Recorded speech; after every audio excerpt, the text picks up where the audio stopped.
नमस्कार दोस्तों, स्वागत है आपका हमारे YouTube channel all study times में।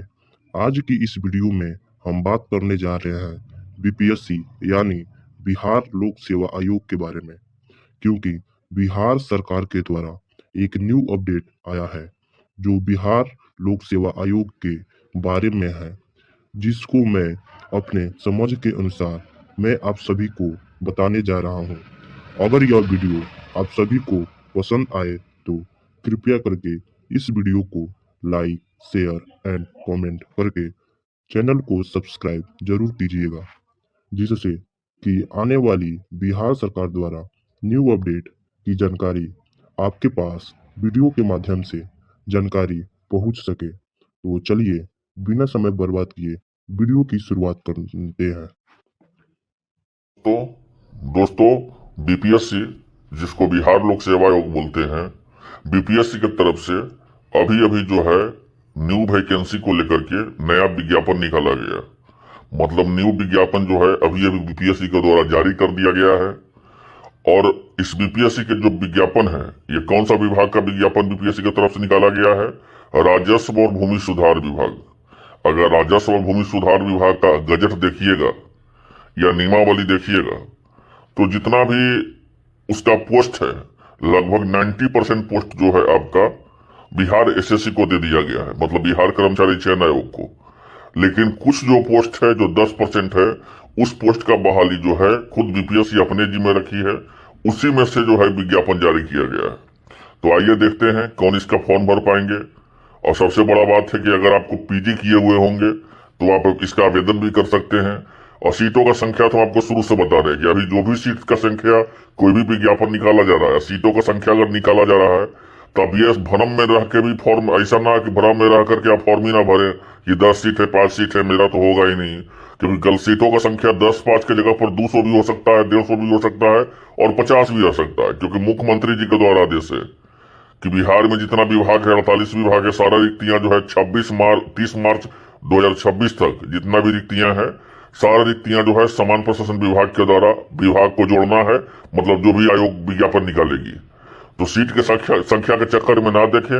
अगर आपके पास योग्यता है, शैक्षणिक योग्यता है, तो आप फॉर्म को भर दीजिए। ठीक है। और आइए देखते हैं क्या इसका उम्र सीमा रहेगा, चयन प्रक्रिया क्या रहेगा, कौन अभ्यर्थी इसका फॉर्म भर पाएंगे। सारा चीज हम देखने वाले हैं एक ही वीडियो में। पूरा वीडियो में आपको एक करके सारा चीज समझ में आ जाएगा। तो सबसे पहले तो देख लीजिए भाई कि राजस्व भूमि सुधार विभाग की तरफ से जिसका विज्ञापन संख्या 8/2026 क्या है, तो 8/2026 इसका जो है विज्ञापन संख्या है। पहला चीज बता दिए। दूसरा चीज हम आपको बता दिए कि 4600 ग्रेड पे का नौकरी है। ये क्या है? तो 4600 ग्रेड पे का नौकरी है। मतलब 4600 ग्रेड पे को देखिएगा तो बिहार एसएससी के द्वारा जो CGL-4 है उसका भी 4600 ग्रेड पे है और इसका भी 4600 ग्रेड पे है। लेकिन पोस्ट में देखिएगा या प्रिफरेंस में देखिएगा तो ये नौकरी जो राजस्व भूमि सुधार विभाग की तरफ से जो शोध पदाधिकारी का निकाला गया है, ठीक है, ये जो है कहीं कहीं कई गुना अच्छा है CGL-4 से। तो ये भी जो है इस फॉर्म को आप इग्नोर नहीं कीजिएगा भाई। इस फॉर्म के लिए विशेष चीज देख लीजिए कि एक बिहार लोक सेवा आयोग के तरफ से जो विज्ञापन निकाला गया है राजस्व भूमि सुधार विभाग का, ये शोध पदाधिकारी के लिए निकाला गया है। पदों का संख्या 3 है अभी, लेकिन ये पद का संख्या एग्जैक्ट है कि 100% है कि बढ़ेगा ही बढ़ेगा। ठीक है।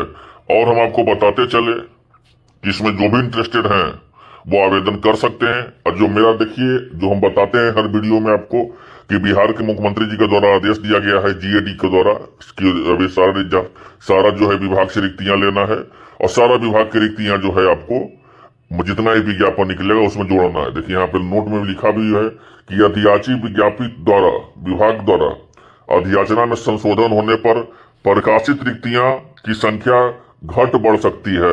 मतलब संख्या जो है इसमें बढ़ने का चांस 1%, 2% नहीं, 200% है। ठीक है। तो आप, अगर आपके पास योग्यता है तो आप इस फॉर्म को भर सकते हैं। चलिए अब हम बताते चले कि कौन इस फॉर्म के लिए आवेदन कर सकते हैं। अनिवार्य, तो अनिवार्य इसके लिए क्या चाहिए, तो मेरा बात को ध्यान से समझिएगा। अब क्या करते हैं कि जब हम बहुत इतना आसान भाषा में आपको हम समझा देते हैं, उसके बाद ही बहुत सारा लड़का जो है कमेंट बॉक्स में कमेंट किया रहता है कि हम इस विषय को भर सकते हैं कि नहीं, इस विषय को भर सकते हैं कि नहीं।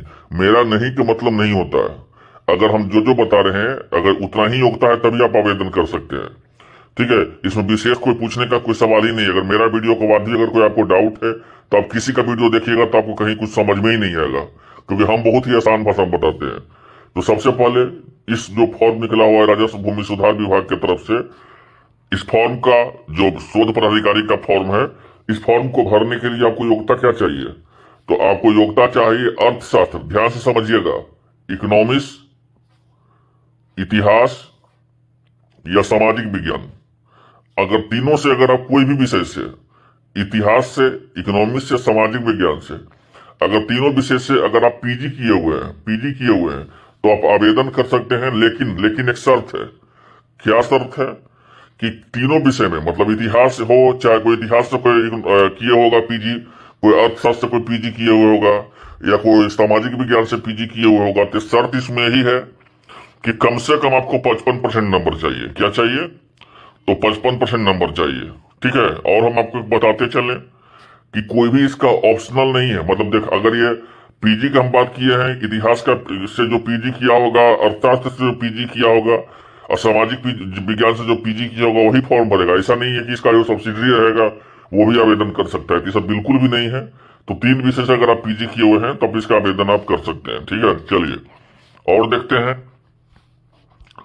और हम यहाँ पे बताते चले कि सरकार के द्वारा यहाँ पे बोला गया है कि शोध संस्थान के द्वारा अगर विद्यालय से कम 2 वर्षों का शोध कार्य का अगर आपके पास अनुभव है, अगर आपके पास एक्सपीरियंस है, तो 10 अंकों का तो वो भी आपको जो है यहाँ पे काम दिया जाएगा। यहाँ पे ध्यान दीजिएगा। अब आइए इसको उम्र सीमा को लेकर के, तो जाहिर सी बात है कि पीजी पर लिया जा रहा है तो उम्र सीमा इसका 21 साल से ही होगा। तो मिनिमम इसका उम्र सीमा 21 साल है।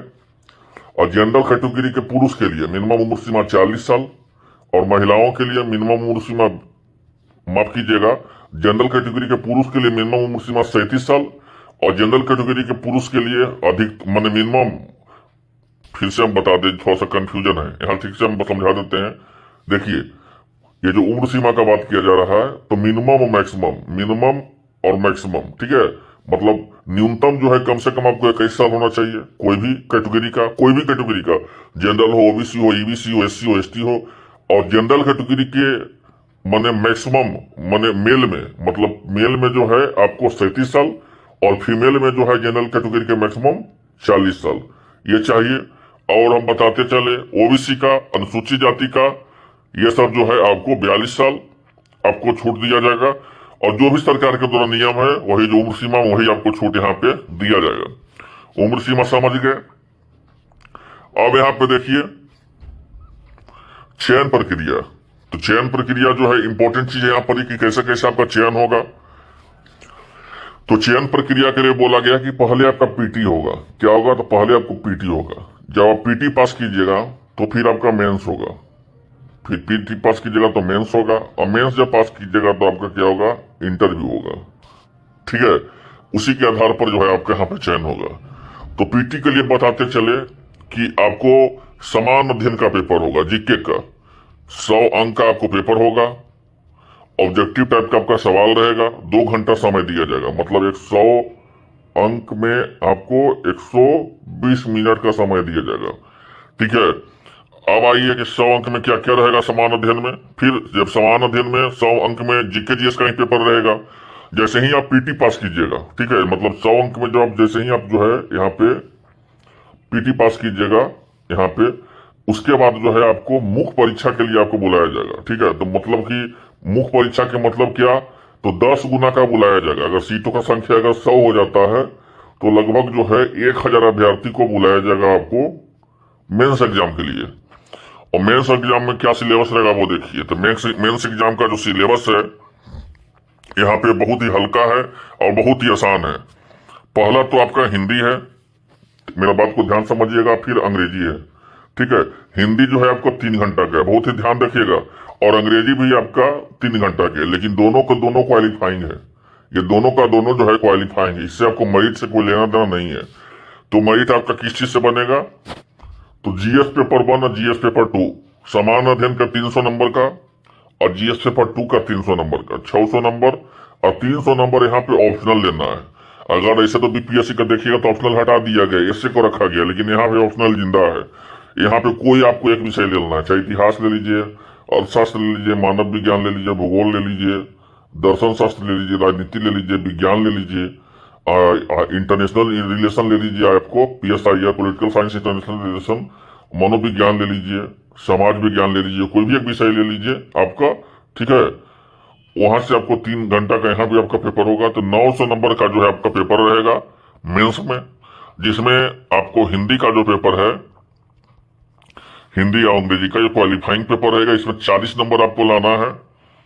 फिर जैसे ही आप 900 नंबर में पास कर गए, ठीक है, तब आपको 110 120 नंबर का जो है यहाँ पे इंटरव्यू होगा। क्या होगा? तो इंटरव्यू होगा, माना तो जाएगा 110 नंबर का इंटरव्यू, और 10 नंबर जो हम ऊपर में दिखाए थे आपको कार्य के अनुभव का 2 साल का, तो वहां पे जो है आपको फायदा कर जाएगा।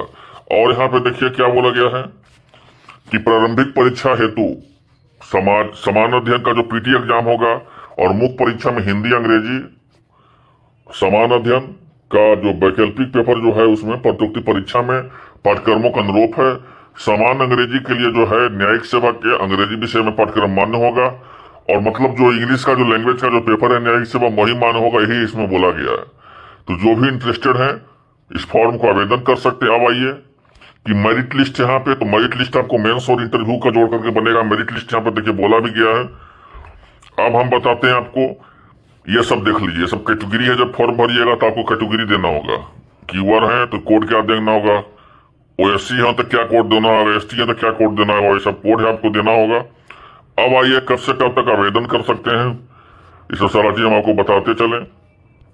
तो सबसे पहले तो भाई आपको फॉर्म भरने में मात्र 100 रुपया लगेगा, ठीक है। और हम बताते चले आपको कि कब से कब आवेदन कर सकते हैं। तो 28 जनवरी से आप आवेदन कर सकते हैं। 28 जनवरी से कब तक? तो 18 फरवरी तक। तो 28 जनवरी से 18 फरवरी तक जो है आप आवेदन कर सकते हैं।